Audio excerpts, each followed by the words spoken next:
Hey guys, welcome back to today's video. Today is Monday, May 27th, 2024, and today we are going to be talking about the state of Ohio, a state that has historically mattered very much on the presidential level, that this time around, the Republican lawmakers and the Republican Secretary of State, Frank LaRose here, is now threatening to exclude President Biden from the ballot this coming November.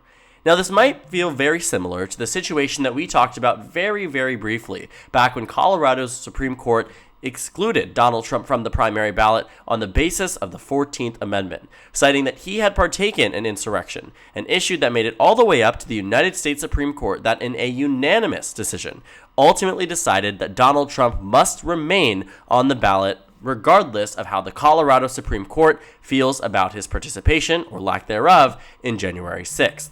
And so Ohio, in return, seems to be giving Democrats just the cold shoulder when it comes down to this coming November. Democrats now have a technical requirement by Ohio state law to nominate their candidate by August 7th, a law that was written into place less than 2 decades ago that has existed pretty much with the sole purpose of ensuring that conventions take place earlier on than they currently are expected to, like the one for the DNC in Chicago between August 19th and 22nd. Now, here's the problem. Ohio is a state that has made different rules depending on who is going to be moving past this August 7th deadline. For instance, in 2020, they adjusted the rules to allow both candidates on the ballot.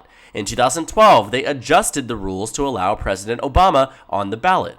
There have been many instances where Ohio has changed their rules with the knowing reason that they must include a major candidate for president on the November ballot.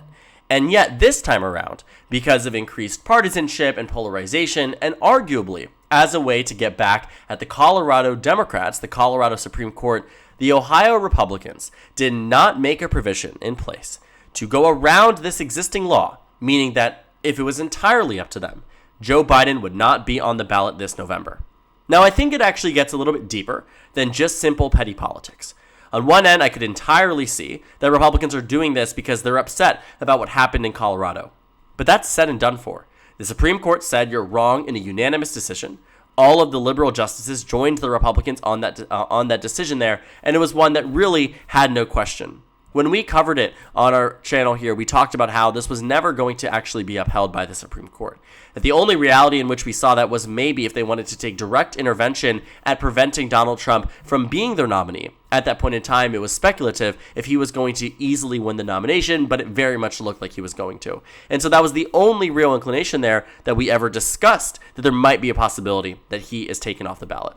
But 99%, and that's the chance that we had there when we talked about the chances of this being shot down by the National Supreme Court, a 99% chance that they were just going to completely throw it out on a unanimous decision and say, there's absolutely no standing for this. And that's exactly what they did.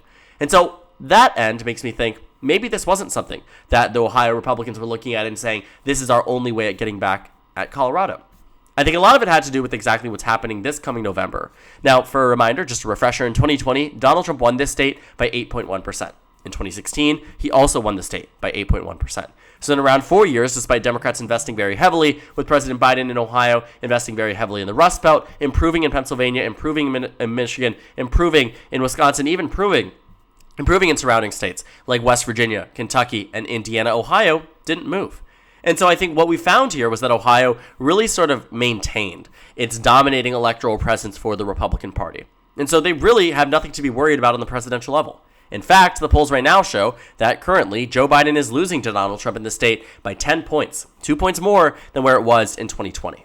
And so let's take that out of the equation. What else could be scaring Republicans this coming November? Well, actually, the Ohio Senate race here, where the Democratic incumbent Sherrod Brown is currently running against the Republican nominee Bernie Moreno by 5 points statewide. These are the same groups of the electorate that are choosing Trump by 10 that are choosing Democrats in the Senate race, Sherrod Brown by 5 points, a 15-point delta between the two. Very good for Democrats, not so good for Republicans. And so in a way, they started to look around. What is a way to decrease Democratic turnout? What is a way to ensure that Democrats at the baseline do not turn out? And I think a lot of that came into the calculus when they made the decision here to not make a provision to include President Biden on the ballot this coming November. But all of this talk, all of this partisan divide where they said you either need to move your convention or he's not going to get on the ballot. I mean, you saw that Frank LaRose was saying, it's out of my hands. It's not my choice. The Republican legislators are saying, it's not going to happen through us. The Republicans are saying, we're not going to help Joe Biden. That's not our guy. If he doesn't abide by our law, he won't be on the ballot this November. And it was a very clear, very intentional partisan ploy by the Republicans because they knew not that Joe Biden would win this state on the presidential level this coming November. And I will have to say, it is absolutely outrageous on an objective standpoint that a state that is in some ways competitive would even consider removing Joe Biden from the ballot in the same way that we thought that this Colorado Supreme Court ruling would have no legal standing. Is the same exact thing that I think we're finding here, and regardless of what they're saying when it comes down to their law, the draconian law about August 7th, this is a very clear partisan effort because they changed it for Obama. He won the state that November. Republicans at that point had not been levying into, insanity politics here. They changed it in 2020, and now they're deciding we're not going to do it. And so these top legislative leaders are saying, we're not going to change it. He's going to have to find another way. They're going to have to move the convention. And so now we're seeing, because of that, this governor of the state, Mike DeWine, has now called a special session and has criticized this decision, calling it absurd that the president of the United States cannot be on the ballot this November because of the Republican-controlled state legislature. And I might have to say, this makes Republicans look a lot worse than it made Democrats look in Colorado. Because although that was a decision that was in a blue state, it was ultimately done by, in theory, nonpartisan judges.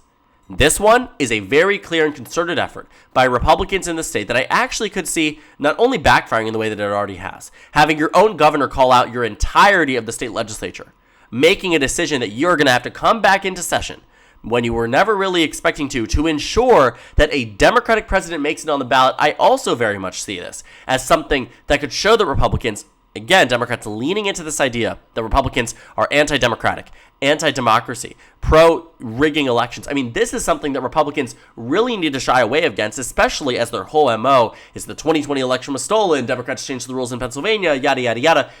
Whatever, right? Whatever they want to say is completely thrown out when they make decisions like these.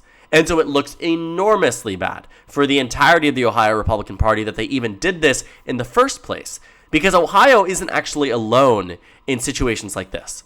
Alabama and their lawmakers at one point in time were in a very similar predicament, where they had to make a decision about whether or not they were going to go ahead and adjust their law, because they had a very similar law here, where they were going to have to make sure, whether or not he was going to make it onto the ballot because of the fact that the convention had happened after the deadline for Alabama to certify the results and certify the nomination process. Well, guess what? In 2020, they changed the rules. And so in a unanimous vote of 93-0, the Alabama lawmakers decided, of course, we'll change it this time around. They say here that this was something that they wanted to do, right? You found that the Alabama lawmakers did not oppose Joe Biden being on the ballot for the simple, partisan politics that they don't like him as president of the United States. And it also, they knew that this was going to look very bad, especially as the Republican Party was angered beyond belief when it came down to the Colorado Supreme Court decision. And so for a lawmaking body, for a state legislature to have to say a very opposite thing despite very public opposition to what was happening in Colorado, they looked bad. So Alabama didn't even float that. They said, we are going to approve the legislation. President Biden will be on the ballot. Again, this was a unanimous vote here. It was a decision that was done by a very much unified body. I mean, there is not much more you can get in terms of a unified body here. And again, a lot of it was because they said 4 years ago we did it for Trump. Ohio is a different breed of Republican, apparently. They are going to the fullest extent to say, we won't make this happen. And so now their governor is really driving it home. They will now have a ballot initiative, a special session to pass legislation to ensure that Joe Biden is on the ballot. Governor Mike DeWine, who was no fan of Joe Biden, might I add, no fan at all, who had an enormous victory in 2022, said Ohio was running out of time to get Joe Biden, the sitting president of the United States, on the ballot this fall. Failing to do so is simply unacceptable. This is ridiculous. This is an absurd situation. These are not the words you want to hear from the governor that is presiding with the same political party that you are. that is in this seat, in this governorship, and representing your party, now calling out the same political party for simple political tactics that are very much out of the ordinary. I mean, making decisions like this, especially, again, I keep bringing up the Colorado Supreme Court decision. I feel personally that this needs to be less justified because it was done in theory by a nonpartisan body, but I absolutely see the tit for tat on this. I don't think anyone can really ignore that might have been part of the consideration for Ohio Republicans, but I equally think too. This was a partisan ploy because they were worried that Democratic turnout with Joe Biden on the ballot would just be enough to bring out that core constituency that then Sherrod Brown can win over with some of the more swayable, independent, and conservative-leaning voters that know him, they like him, they respect him, and they want him again in the U.S. Senate, even if he is a Democrat, even if they are voting for Trump on the presidential level. Because to them, Sherrod Brown has been a good senator. Joe Biden has not been a good president. And so they very much want to display that they want to vote for Trump, but vote for Sherrod Brown. And I think what we found here was that the Ohio Republican Party was hoping that even with those voters, if the Democratic base just doesn't turn out, because the presidential margin in a theoretical situation where Joe Biden wasn't on the ballot, you'd be talking about, practically speaking, 30 to 35% of the vote in terms of write-in. Because a lot of people would just either ignore the ballot or not vote at all. Because that's how you decrease turnout amongst the core base. There are still diehard Joe Biden fans out there that will get out to vote on the presidential level because they're Biden all the way on the presidential level, or they're anti-Trump on the presidential level. But if they're not presented an option and they aren't paying attention to what's happening down ballot, maybe they don't know that Ohio has a competitive Senate race, maybe they don't know if their congressional race is up for grabs. These are things that are completely understood by, I think, a good portion of the population. But keep in mind, the reason we have high-level turnout in presidential elections, one, it's the most important, and two, it also has the most high-profile recognition. And I can guarantee you this. If Joe Biden was off that ballot in Ohio, Democrats would cut their losses and focus on other states. The Sherrod Brown Senate race would be left failing with a lackluster infrastructure when it comes down to the presidential level that they could not tap into to turn out voters for their own base. And so that's really what I think Ohio Republicans were trying to get out here, an intentional effort to make Ohio even more of a Republican state than it already is. Because they know, and we know, they weren't worried about the 2024 presidential race in Ohio.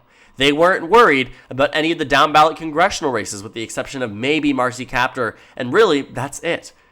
Republicans knew that they had Ohio on lock, except for one individual race, that they knew a decision like this could genuinely have a detrimental impact on the outcome of it. But now, it is entirely backfired, and I could see this actually being used as a line of messaging for somebody like Sherrod Brown, to go to the constituents and go to say, Republicans tried to do everything they can to stop me. They tried to take Biden off the ballot. They tried to do X, Y, Z. They funded different candidates. Frank LaRose, the Secretary of State, ran against me and then made this decision. It's not hard to connect the dots when they're very easily laid out for you. And Democrats are going to lay them out for the average voter. And whether they care, sure, that's one thing. But it doesn't help. Because all of this was for absolutely nothing. All of this, theater and the theatrics of it all, the politics of it all, this, petty partisanship, as I like to call it, all of this was for absolutely what? Only for Joe Biden to make it on the ballot in November and for Republicans to lose, to look worse. To be in a position where they can't come in from the moral high ground. They can't come in and say we're worried about free and fair elections because you're not. You're not. Objectively, you're not. When you make a decision to not carve out an exception, as you did with President Obama, as you did with President Trump and Biden, as you did before, as you did 4 years ago. I mean, these are things that are just completely out of whack, completely out of line for a mainstream political party to make a decision like this.